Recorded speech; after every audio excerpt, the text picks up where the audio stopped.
La carte, c'est beau, Hélène. Canada, province de Québec, MRC de Laurentides, municipalité de la Minerve.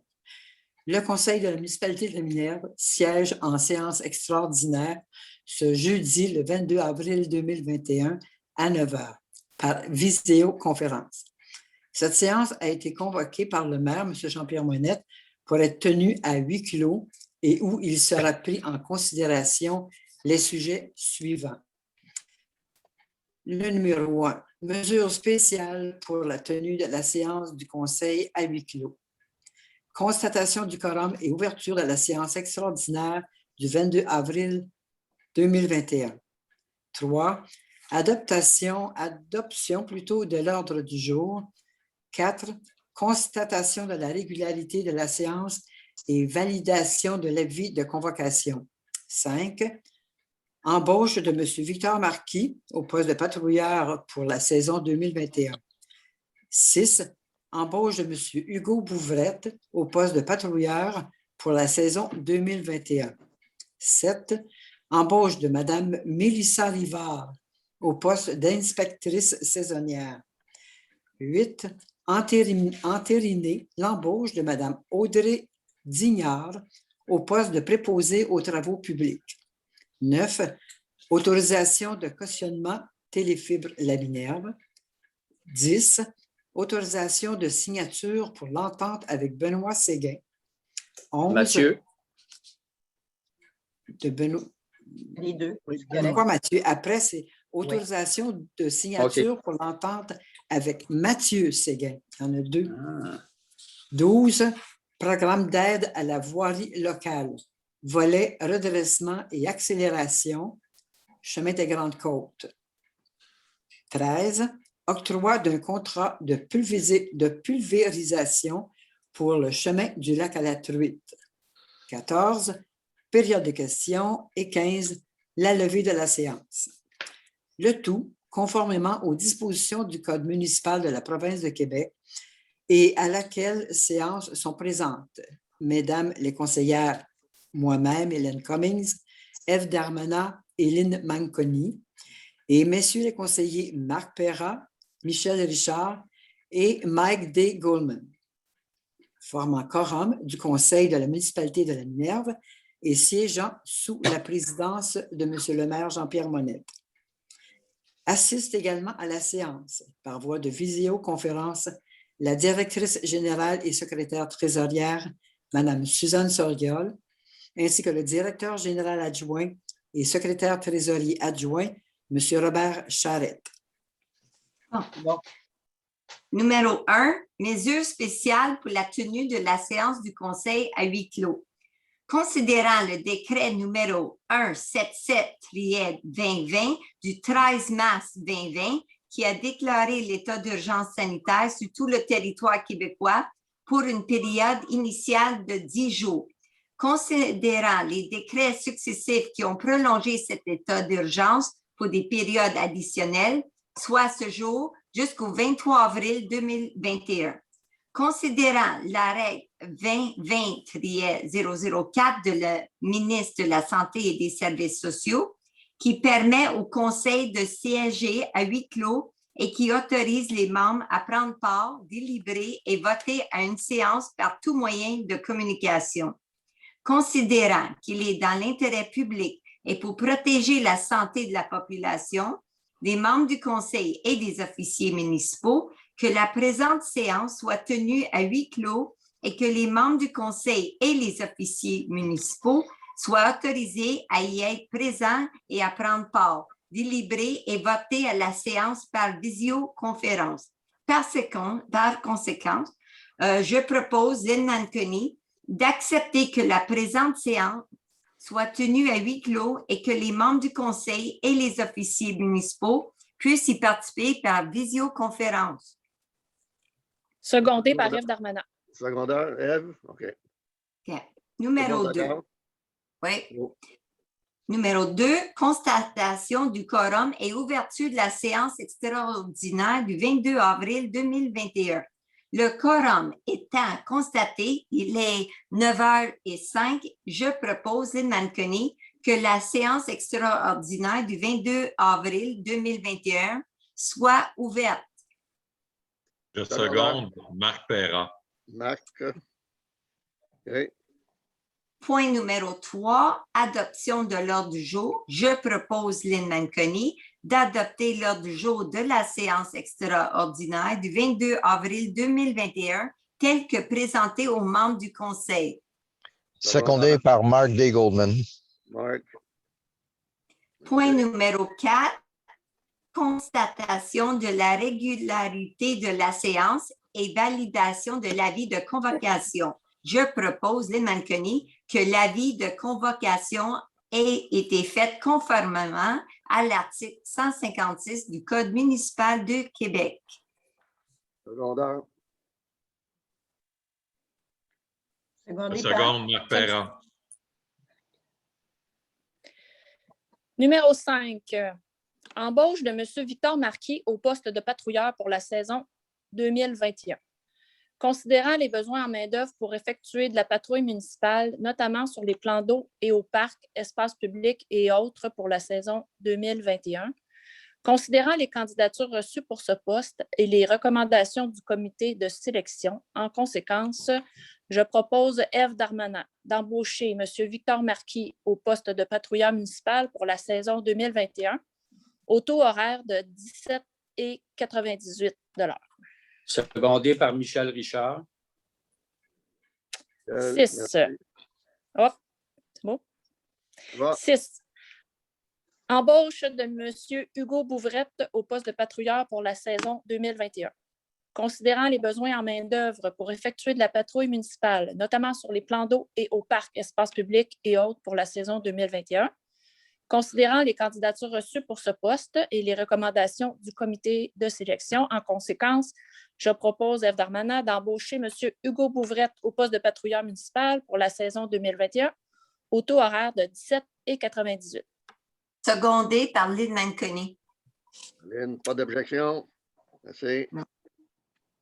7.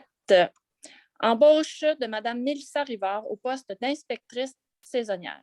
Considérant les besoins de main-d'œuvre au service de l'urbanisme et de l'environnement, considérant les candidatures reçues pour ce poste et les recommandations du comité de sélection, en conséquence, je propose Ève Darmanin d'embaucher Mme Mélissa Rivard au poste temporaire d'inspectrice saisonnière, le tout conformément à la convention collective en vigueur.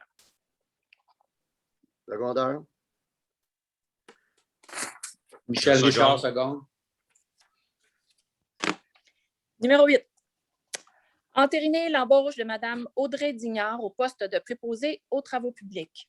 Considérant les besoins en ressources humaines au service des travaux publics et l'offre reçue de Mme Audrey Dignard, en conséquence, je propose, Ève Darmanin, d'entériner l'embauche de Mme Audrey Dignard au poste de préposée aux travaux publics à titre de personne salariée temporaire selon les besoins du service, et ce, à compter du 14 avril 2021, au taux horaire de 18,59 $. Secondaire. Je seconde Marc Perra. Marc. C'est beau. Alors, au point 9, Michel Richard, autorisation de cautionnement Téléfaible à Minerve. Considérant les besoins de liquidité de Téléfaible à Minerve, considérant que pour obtenir cette liquidité via des emprunts, il est possible que des cautionnements soient demandés par les bailleurs de fonds. Considérant la demande de Téléfaible de la Minerve aux municipalités de Labelle et de la Minerve afin d'obtenir des engagements de cautionnement des emprunts au besoin. Considérant que les municipalités considèrent qu'il est dans l'intérêt des contribuables que l'Internet haute vitesse soit disponible sur la plus grande partie possible de leur territoire. Pour ce motif, je, Michel Richard, propose d'autoriser le cautionnement de 70 % d'un emprunt d'un maximum de 300 000 $ par Téléfaible à Minerve et d'accepter que la municipalité garantisse le respect et le paiement des obligations de l'emprunteur envers le ou les créanciers en capital, intérêts, frais et accessoires jusqu'à concurrence de la somme de 210 000 $. D'autoriser le maire ou son remplaçant et la directrice générale ou son remplaçant à signer tous les documents relatifs à ce dossier, de demander au ministère des Affaires municipales et de l'Habitation d'autoriser le cautionnement dans les meilleurs délais. Secondé, Mark D. Goldman. Pas d'objection. C'est une résolution importante, là. Pas d'objection pour moi. Point 10, autorisation de signature pour l'entente avec M. Benoît Séguin. Considérant la nécessité pour les citoyens du lac La Minerve et du lac au Castor d'avoir accès à une descente leur permettant de mettre à l'eau et de sortir de l'eau leur embarcation, considérant les négociations intervenues entre la municipalité, M. Benoît Séguin, propriétaire riverain aux 2 chemins Paul-Grégoire au lac au Castor, considérant que la descente sera entretenue par la municipalité. Pour ce motif, je, Michel Richard, propose d'autoriser la directrice générale ou son remplaçant à signer l'entente avec M. Benoît Séguin, autorisant 3 journées spécifiques pour la mise à l'eau des embarcations et prévoyant que 3 autres dates seront déterminées entre les parties pour la sortie des embarcations à la fin de l'été. Je seconde Hélène Cummings. Hélène. OK. Le point 11, autorisation de signature pour l'entente avec M. Mathieu Séguin. Considérant la nécessité pour les citoyens du lac La Minerve et du lac au Castor d'avoir accès à une descente qui leur permettra de mettre à l'eau et de sortir de l'eau leur embarcation, considérant les négociations intervenues entre la municipalité et M. Mathieu Séguin, propriétaire riverain au 394 et 396 Chemin des Pionniers au lac au Castor, considérant que la descente sera entretenue par la municipalité. Pour ce motif, je, Michel Richard, propose d'autoriser la directrice générale ou son remplaçant à signer l'entente avec M. Mathieu Séguin, autorisant 3 journées spécifiques pour la mise à l'eau des embarcations et prévoyant que 3 autres dates seront déterminées entre les parties pour la sortie des embarcations à la fin de l'été. Secondé par Lynn Anconi. Lynn. Numéro 12, programme d'aide à la voirie locale, volet redressement et accélération, chemin de Grande-Côte. Attendu que la municipalité de La Minerve a pris connaissance des modalités d'application du volet redressement et accélération du programme d'aide à la voirie locale, le PAVL. Attendu que les interventions visées dans la demande d'aide financière concernant les routes locales de niveau 1 et ou 2, les cas échéants que celles visant le volet redressement sont prévues à la planification quinquennale, triennale du plan d'intervention ayant obtenu un avis favorable du ministère des Transports. Attendu que seuls les travaux réalisés après la date figurant sur la lettre d'annonce sont admissibles à une aide financière. Attendu que la municipalité de La Minerve s'engage à obtenir le financement nécessaire à la réalisation de l'ensemble du projet, incluant la part du ministère. Attendu que la municipalité de La Minerve choisit d'établir la source de calcul à l'aide financière selon l'option suivante: l'estimation détaillée des coûts des travaux, l'offre de services détaillant les coûts gré à gré, le bordereau de soumission de l'entrepreneur retenu appel d'offres. Attendu que le chargé de projet de la municipalité, M. Martin Benoît, ingénieur chez Équipe Laurence, agit à titre de représentant de cette dernière auprès du ministère dans le cadre de ce dossier. Pour ces motifs, je, Marc Perra, propose d'autoriser la présentation d'une demande d'aide financière pour les travaux admissibles, de conformer l'engagement de la municipalité de La Minerve à faire réaliser les travaux selon les modalités d'application en vigueur et de reconnaître qu'en cas de non-respect de celle-ci, l'aide financière sera résiliée. Secondé par Yves Darmanin. Numéro 13. Tout le monde est d'accord avant, le 12, ça va? Oui. Oh, Numéro 13, octroi d'un contrat de pulvérisation pour le chemin du lac à la Truite. Considérant les soumissions reçues par le directeur des travaux publics relativement à la pulvérisation du pavage existant sur le chemin du lac à la Truite, soit celle de ACI Incorporé à 84 sous le mètre carré et celle de Talon S-Bec Incorporé à 89 sous le mètre carré, considérant que le nombre de mètres pulvérisés sera connu seulement une fois le contrat de pavage octroyé, soit dès que possible après l'ouverture des soumissions des pavages prévus le 30 avril 2021. Pour ces motifs, je, Marc Perra, propose d'accepter la soumission de ACI Incorporé au coût de 84 sous le mètre carré et d'autoriser le directeur des travaux publics à faire procéder aux travaux de pulvérisation sur une surface n'excédant pas 32 400 mètres carrés et plus précisément pour exactement la même superficie que celle retenue pour l'octroi d'un contrat de pavage sur le chemin du lac à la truite. Secondé par Mark D. Goldman. OK. Dans la période de questions, avons-nous, Madame la directrice générale, avons-nous reçu des questions? Non, aucune question. Eh bien, Alors, numéro 15, Monsieur le maire, je propose la levée de l'Assemblée. Il est 9h15 minutes. secondaire, Je seconde. Hélène, Oui. parfait. Parfait. Merci. Merci beaucoup. Bonne journée. Bonne journée. Bonne journée. Bye.